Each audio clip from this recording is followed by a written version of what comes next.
আমরা সকলেই জানি যে শিবরাত্রি এটার মানেই হচ্ছে শিব পার্বতীর পূজা, এবং আমরা সব জায়গায় দেখে থাকি যে এই দিন বহু জায়গায় শিব পার্বতীর বিবাহকে পালন করা হচ্ছে।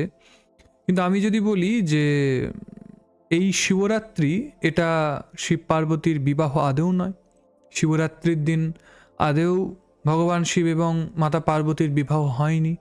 আমরা তো সব জায়গায় দেখেই থাকি যে ভগবান শিব এবং মাতা পার্বতীর বিবাহকে পালন করে তাকে শিবরাত্রি বলা হচ্ছে। এবার আমরা যদি শাস্ত্রের দৃষ্টিতে দেখি তাহলে আমরা জানতে পারবো যে শিবরাত্রি মানে ভগবান শিব এবং মাতা পার্বতীর বিবাহ নয়। তার কিছু প্রমাণ আমি এখানে দিচ্ছি। শিবপুরাণের রুদ্র সংহিতার পার্বতী খণ্ডেও যদি আমরা দেখি তাহলে সেখানে দেখতে পাবো ভগবান শিব এবং মাতা পার্বতীর যে বিবাহ, সে বিবাহটি হচ্ছে অগ্রহায়ণ মাস অন্তর্গত দোষশূন্য সোমবারে রোহিণী নক্ষত্রে। আর শিবপুরাণের রুদ্র সংহিতারই সতীখণ্ড যদি আমরা দেখি, সেখানেও আমরা দেখতে পাবো ভগবান শিবের বিবাহ হচ্ছে চৈত্র মাসের শুক্লপক্ষের ত্রয়োদশী তিথিতে। তাহলে এই যে শিবরাত্রি, এই শিবরাত্রির দিন তাহলে কি হচ্ছে? কারণ ভগবান শিবের সতীর সঙ্গে বিবাহ হচ্ছে, মাতা সতীর সঙ্গে বিবাহ হচ্ছে চৈত্র মাসে, আর মাতা পার্বতীর সঙ্গে বিবাহ হচ্ছে অগ্রহায়ণ মাসের রোহিণী নক্ষত্রে। তাহলে এই শিবরাত্রির দিন কি হচ্ছে? এটাও শিবপুরাণের বিদ্বেশ্বর সংহিতাতে বর্ণন পাওয়া যায়।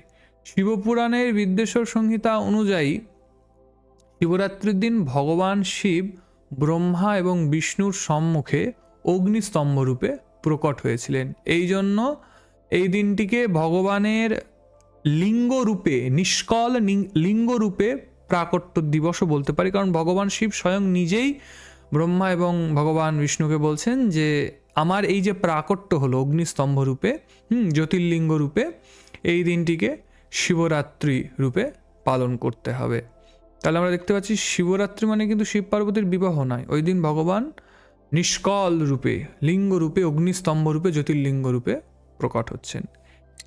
এবার আসি যে শিবরাত্রি কার কার করা উচিত, কার কার করা উচিত নয়। যদি আমি বলি উচিত নয় তাহলে এটা সম্পূর্ণ বলা ভুল হবে, কারণ শিবরাত্রি সকলকেই পালন করা উচিত। পদ্মপুরাণের ব্রতখণ্ডে বলা হচ্ছে যে সৌর বা বৈষ্ণব বাণ্য দেবান্তর পূজক ন পূজা ফলমাপন্তি শিবরাত্রি বহির্মুখ। অর্থাৎ পদ্মপুরাণের এই ব্রতখণ্ডেই বলা হচ্ছে কি সূর্য উপাসক, কি বৈষ্ণব, কি অন্য দেব উপাসক, যেই হোক না কেন, শিবরাত্রি যদি বিমুখ হয়, সে যদি পূজা করতে যায়, অন্য পূজাও করতে যায় বা ইষ্ট পূজাও করতে যাও, তাহলে সেটা ফলবতী হয় না। আর কুর্মপুরাণে স্বয়ং ভগবান শ্রীহরি ভৃগু আদি ঋষিগণকে বলছেন ইয়ো মাং সমকর্ণয়ম নিত্যম কন্তু ভাব আশ্রিতম বিনিন্দ দেবামিশনম সয়াতি নরকায়ুতম। অর্থাৎ মহাদেবের নিন্দাপূর্বক নিরন্তর একান্তভাবেও যদি কেউ আমার অর্চনা করে, সেও কিন্তু অযুত সংখ্যক কাল নরকে গমন করে। এবার শিবরাত্রি তিথিটাকে আমরা কিভাবে জানবো? স্কন্দপুরাণে শিবরাত্রি তিথিটাকে নির্দেশ করা হচ্ছে মাগে ফাল্গুনেয় রমধ্যে অসিতা যা চতুর্দশী শিবরাত্রিস্থ সাক্ষাতা সর্বযজ্ঞ উত্তমম। অর্থাৎ স্কন্দপুরাণ বলছেন যে মাঘ ফাল্গুনের এই উভয়বর্তী কৃষ্ণ চতুর্দশী তিথি, অর্থাৎ শিব চতুর্দশী, এটিই হচ্ছে শিবরাত্রি। এখান থেকে আমরা দেখতে পাচ্ছি যে ভগবান শিবজির শিবরাত্রি পালন হচ্ছে ফাল্গুন মাসের চতুর্দশী, কৃষ্ণ পক্ষের চতুর্দশী তিথিতে, আর বিবাহগুলি হয়েছে চৈত্র মাসে এবং অগ্রহায়ণ মাসে। এইবার স্কন্দপুরাণে বলা হচ্ছে শিবরাত্রির ব্রত পালন করলে কি হবে, শিবরাত্রি ব্রতের মাহাত্ম্য কি। শিবঞ্চ পূজিয়াতা জাগ্রতি চ চতুর্দশীম মাতু পয়ধরম রসম ন পিবেত স কদাচন। স্কন্দপুরাণ বলছেন যদি কেউ শিবরাত্রি ব্রত পালন করে, তাহলে শিবরাত্রি ব্রত পালন করবার ফলস্বরূপ তাকে আর মাতৃদুগ্ধ পান করতে হবে না, অর্থাৎ পুনর্জন্মন্য বিদ্যতে, পুনর্জন্ম আর হবে না। তাহলে শিবরাত্রি ব্রত পালন করে আমরা দেখতে পাচ্ছি যে পুনর্জন্ম সেই উপাসকের আর হচ্ছে না। আর বৈষ্ণবগণ, এনাদেরকে তো শিবরাত্রি ব্রত বা শিব চতুর্দশী ব্রত অবশ্যই পালন করা উচিত, কারণ শাস্ত্রে বলা হচ্ছে শ্রীকৃষ্ণে বৈষ্ণবানস্তু প্রেম ভক্তির বর্ধতে কৃষ্ণ ভক্তি রসসারো বর্ষি রুদ্রানকম্পয়া।